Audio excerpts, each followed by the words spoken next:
नमस्कार, prime news देख रहे हैं आप और मैं आपके साथ हूं चंदा यादव। बुलेटिन का आगाज करेंगे बड़ी खबर के साथ और बड़ी खबर आपको बता दें, चंद्र ग्रहण के दौरान देश दुनिया में ब्लड मून दिखा।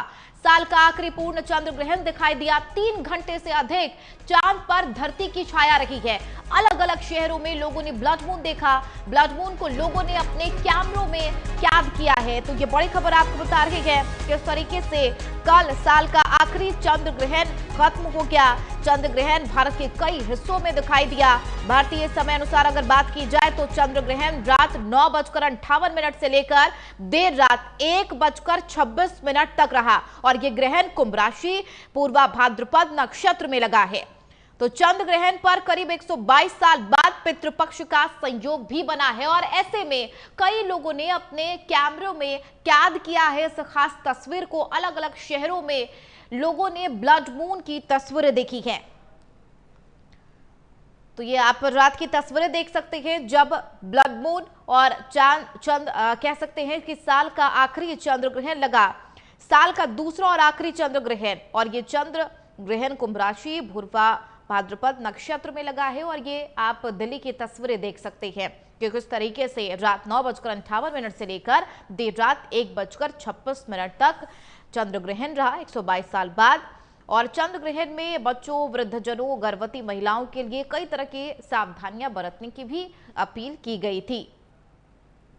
तो टीवी स्क्रीन पर 6 तस्वीरें। पहली तस्वीर आप कोलकाता की देखिए, दिल्ली की, हैदराबाद, गुवाहाटी, जयपुर और चेन्नई। ये तमाम तस्वीरें इस बात को लेकर गवाह हैं कि किस तरीके से साल का दूसरा और आखिरी पूर्ण चंद्र ग्रहण देखने को मिला। अलग अलग जगहों से अलग अलग नजारे, ब्लड मून की तस्वीरें लोगों ने अपने कैमरों में कैद की और हालांकि इससे पहले ही लोगों को हिदायत दी गई थी कि ग्रहण के दौरान किस तरीके से आपको सावधानियां बरतनी है। तो भारत में पूर्ण चंद्र ग्रहण लगा और ये घटना क्योंकि दुर्लभ होती है और यही वजह है कि हर कोई चाहता है कि इस दुर्लभ घटना को अपने कैमरे में कैद करे। उसकी तस्वीरें आप देख सकते हैं। हालांकि इससे पहले भारत में व्यापक रूप से दिखाई देने वाला पूर्ण चंद्र ग्रहण साल 2018 में हुआ था। अब पूर्ण चंद्र ग्रहण देखने का अगला मौका हालांकि बताया जा रहा है कि 31 दिसंबर 2028 को आएगा, लेकिन ये साल का दूसरा और ये आखिरी चंद्र ग्रहण, जिसकी भव्य तस्वीरें लगातार आप टीवी स्क्रीन पर देख सकते हैं। तमाम जगहों की अलग अलग तस्वीरें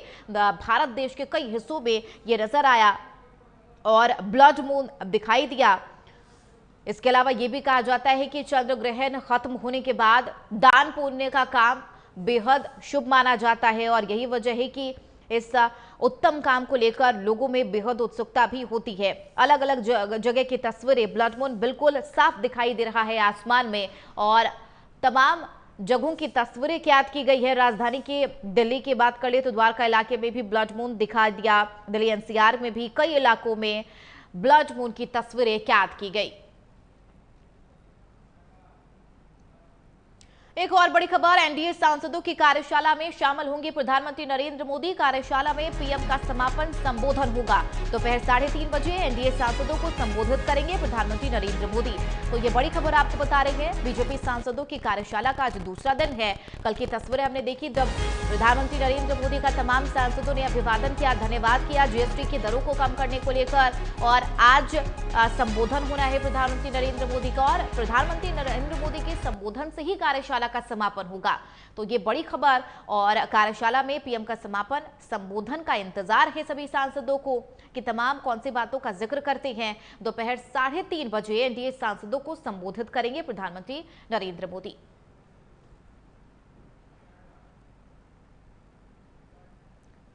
लखनऊ से बड़ी खबर आपको बता दें, सीएम योगी का मिशन रोजगार जारी। चयनित अभ्यर्थियों को नियुक्ति पत्र देंगे CM Yogi Adityanath. 22 x ray technician को सीएम योगी पत्र देंगे। सुबह 10:30 बजे लोक भवन सभागार लखनऊ में यह कार्यक्रम का आयोजन होगा। तो ये बड़ी खबर आपको बता रहे हैं, सुबह 10:30 बजे लोक भवन सभागार में कार्यक्रम का आयोजन होना है। इसमें उपस्थिति होगी सीएम योगी आदित्यनाथ की। सीएम योगी का मिशन रोजगार लगातार जारी है और इसके तहत वो लगातार काम भी कर रही है।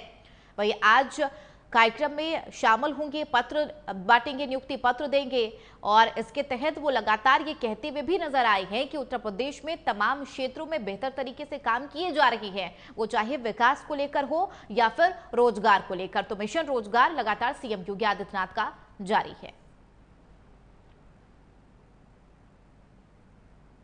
उत्तराखंड में कांग्रेस पार्टी अपने संगठन को मजबूत की हुई है। जिले भर में जिलाध्यक्षों के चयन के लिए तैयारियां शुरू हो चुकी है।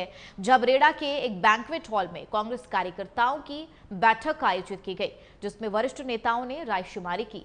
कांग्रेस विधायक वीरेंद्र जाति, झबरेड़ा चेयरमैन प्रतिनिधि गौरव चौधरी और पर्यवेक्षक राजेश तिवारी ने बताया कि पूरे देश में संगठन मजबूत करने के लिए अभियान चल रहा है। कार्यकर्ताओं से अपील की गई है कि वे ध्यान रखें कि ऐसा अध्यक्ष चुना जाए जो पार्टी को सुदृढ़ बनाए।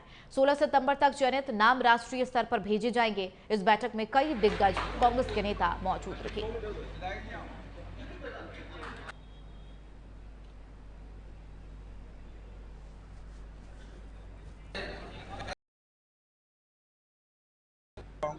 ने इस बात को तय किया है कि पूरे देश में 2025 जो वर्ष है संगठन सीजन वर्ष घोषित किया है। 3 प्रदेशों में गठन की प्रक्रिया पूरी हो गई है और 4 प्रदेश जिसमें उत्तराखंड भी शामिल है, यहाँ पे संगठन सीजन अभियान जो है वो प्रारंभ किया गया है।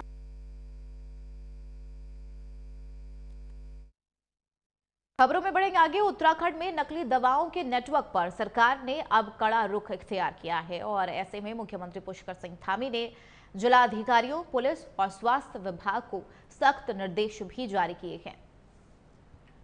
राज्य भर में सघन अभियान चलाकर इस अवैध कारोबार को जड़ से खत्म किया जाए। मुख्यमंत्री ने साफ कहा है कि जन स्वास्थ्य से कोई समझौता नहीं होगा और नकली दवाइयां बनाने या बेचने वालों पर कठोर कार्रवाई की जाएगी। बीते कुछ समय से लगातार मिल रही शिकायतों के बाद सरकार ने यह कदम उठाया है। सीएम धामी ने यह भी स्पष्ट किया कि दोषियों को किसी भी हालत में बख्शा नहीं जाएगा। सरकार की इस पहल से प्रदेश में दवा कारोबार की पारदर्शिता और लोगों की सुरक्षा को लेकर उम्मीदें बढ़ गई है।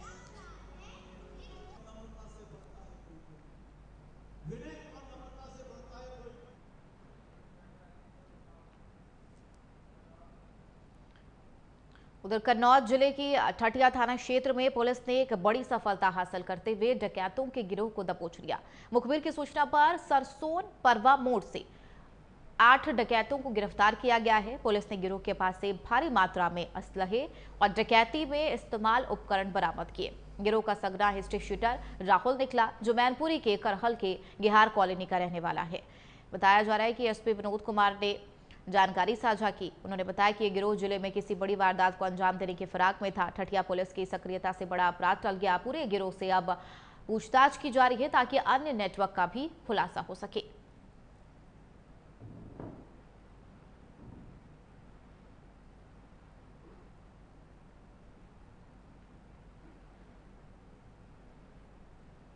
हमारे इंस्पेक्टर ठठिया और उनकी टीम ने ये 8 लोगों को डकैती की योजना बनाने के समय गिरफ्तार किए हैं। ये सरसौन पुरवा मोड़ है वहाँ से, और इनके विरुद्ध जनपद मैनपुरी, इटावा, फिरोजाबाद जैसे 4 जनपदों में मुकदमे पाए गए हैं, जो चोरी, नकबजनी, आर्म्स एक्ट, आबकारी और एनडीपीएस के मुकदमे हैं। इनका बड़ा आपराधिक इतिहास है।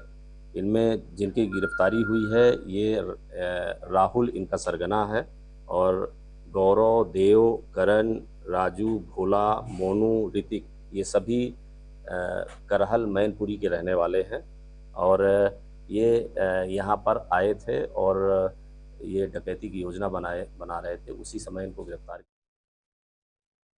बढ़ेंगे आगे और लखनऊ में बीजेपी हिमाचल प्रदेश के प्रदेश सह प्रभारी संजय टंडन ने अपने परिवार के साथ लखनऊ में उत्तर प्रदेश के मुख्यमंत्री योगी आदित्यनाथ से शिष्टाचार भेंट की। संजय टंडन ने योगी आदित्यनाथ से खास मुलाकात की है। तो खास तस्वीरें टीवी स्क्रीन पर आप देख सकते हैं। संजय टंडन ने सीएम योगी आदित्यनाथ से शिष्टाचार भेंट की और ये भेंट बेहद अहम है। ये मुलाकात खास है, कई मुद्दों को लेकर बातचीत हुई है और ये तस्वीरें भी आप टीवी स्क्रीन पर देख सकते हैं।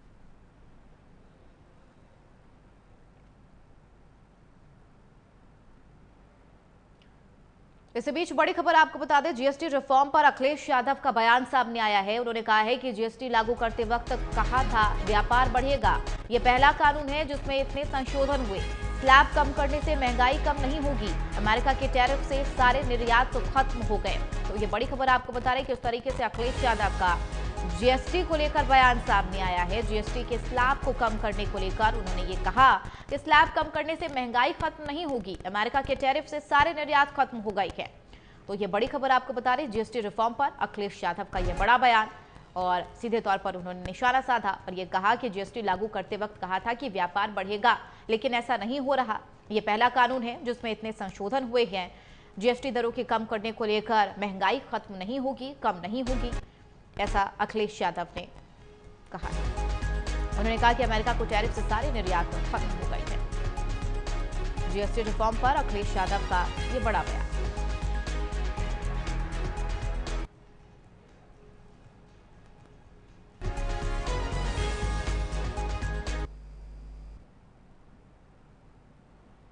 को 1 साल के लगभग दिन बचे हैं।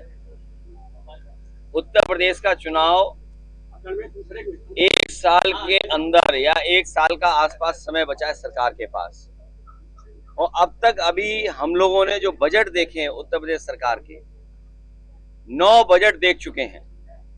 आखिरी बजट आना है जो अब आ जाएगा आने वाले समय में। दिल्ली की सरकार तीसरी बार चल रही है। हाल ही में हमें और आपको देखने को मिला कि एक ऐसा कानून जीएसटी जब लागू किया गया था तो ये बात कही गई थी कि व्यापार बढ़ेगा, इस कानून के लागू होने से सरल व्यवस्था लागू होगी जिससे कि व्यापारी और कारोबारी अपना टैक्स दे पाएगा। शायद दुनिया में इकलौता जीएसटी कानून रहा होगा जिसमें इतने संशोधन हुए हैं, और इतने संशोधन होने के बाद भी आज फिर सरकार को संशोधन करना पड़ा और ये स्वीकार करना पड़ा कि हमें गरीबों को राहत पहुंचाने के लिए कानून में बदलाव लाना पड़ेगा, उसका जो स्लैब है वो बदलना पड़ेगा। चलिए इसी बीच एक और बड़ी खबर आपको बता दें, लखनऊ में फर्जी पासपोर्ट से मलेशिया जा रहे बांग्लादेशी नागरिक गिरफ्तार किए गए हैं। लखनऊ में बांग्लादेशी नागरिक गिरफ्तार हुए हैं। लखनऊ के चौधरी चरण सिंह के अंतर्राष्ट्रीय एयरपोर्ट पर बांग्लादेशी पकड़ा गया। नागरिक फर्जी दस्तावेजों के सहारे मलेशिया जा रहा था।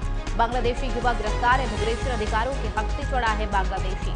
उधर युवक से पूछताछ कर की गई। पूछताछ में अपना नाम मोहम्मद वसीम बताया और नाम जिले के सफेपुर तहसील के गढ़ी इलाके का निवासी बनकर यात्रा कर रहा था। शनिवार रात 9:30 बजे मलेशिया जाने वाली एयर एशिया की उड़ान से यात्रा करने वाला था। बांग्लादेशी संदिग्ध लगने पर इमिग्रेशन अधिकारियों ने पूछताछ की। भाषा और बोलचाल के आधार पर इमिग्रेशन के तहत जो है आगे कार्रवाई की गई है। वहीं आपको बता दें ये बड़ी खबर, जहां पर इमिग्रेशन अधिकारियों ने पूछताछ की। फर्जी दस्तावेज की जानकारी होने पर इमिग्रेशन अधिकारी हिरासत में लेकर पूछताछ कर की है।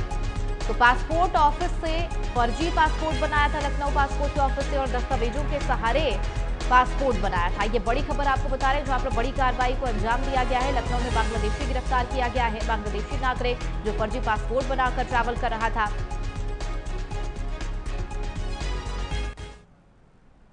लखनऊ से बड़ी खबर, खाद्यान्न वितरण समय में बदलाव हुआ है। 2 पालियों में अब मुफ्त राशन मिलेगा। सुबह 8 बजे से 12, दोपहर 2 से शाम 6 बजे तक। कोरोना काल से चली आ रही व्यवस्था अब खत्म हो गई है। सुबह 6 बजे से रात 9 बजे तक व्यवस्था खत्म कर दी गई। पात्र गृहस्थी अंत्योदय कार्ड धारकों पर नियम लागू होंगे।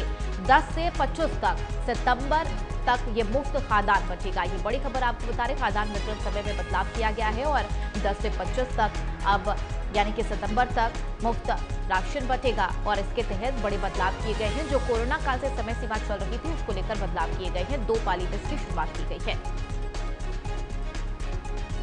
तो लखनऊ से बड़ी खबर, खाद्यान्न वितरण समय में यह बड़ा बदलाव किया गया।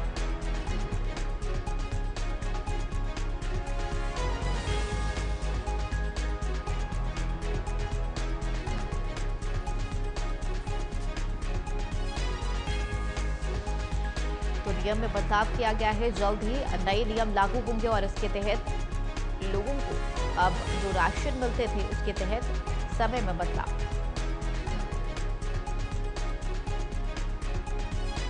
जाजपुर जिले के कलिंग नगर में टाटा स्टील और नीलाचल इस्पात कारखाने से निकला कोयला और रसायन मिश्रित काला पानी भारी बारिश के कारण खेतों में बह गया। इससे कई गांव में सैकड़ों एकड़ धान की फसल बर्बाद हो गई। किसानों का कहना है कि कारखाना न तो विस्थापितों की समस्याओं का समाधान कर रहा है और न ही युवाओं को नौकरी दे रहा है। अब ये दूषित पानी उनकी फसलें नष्ट कर रहा है। शिकायत करने पर कारखाना प्रबंधन, जिला प्रशासन और जनप्रतिनिधि चुप्पी साधे हुए हैं। किसानों का आरोप है कि उद्योगपतियों के दबाव में उनकी समस्याओं को नजरअंदाज किया गया। लगभग 2000 एकड़ खेत इस पानी से प्रभावित हैं। कर्ज लेकर खेती करने वाले किसानों की फसल बर्बाद होने से उनके परिवार के भरण पोषण की चिंता बढ़ गई है। किसानों ने चेतावनी दी है कि अगर उचित मुआवजा नहीं मिला तो वे बड़ा आंदोलन करेंगे। उत्तर प्रदेश रेरा ने उपभोक्ताओं की शिकायतों के समाधान में नया रिकॉर्ड बना दिया है। रेरा की स्थापना से अब तक कुल 58,545 शिकायतें दर्ज हुई हैं, जिनमें से 50,812 शिकायतों का निस्तारण किया गया, यानी 85.20% शिकायतों का समाधान हो चुका है, जिसे देश की सबसे प्रभावी रियल एस्टेट नियामक संस्था बनाता है। इस साल में 2300 से ज्यादा नई शिकायतें दर्ज की गई। इन शिकायतों में ज्यादातर मामले मकान पर कब्जा मिलने में देरी, धन वापसी और ब्याज भुगतान से जुड़े हुए हैं। बता दें कि नोएडा में सबसे ज्यादा शिकायतों के साथ पहले स्थान पर है, जबकि लखनऊ दूसरे नंबर पर रहा। यूपी रेरा का कहना है कि वो उपभोक्ताओं की समस्याओं को जल्द और प्रभावी तरीके से सुलझाने के लिए प्रतिबद्ध है।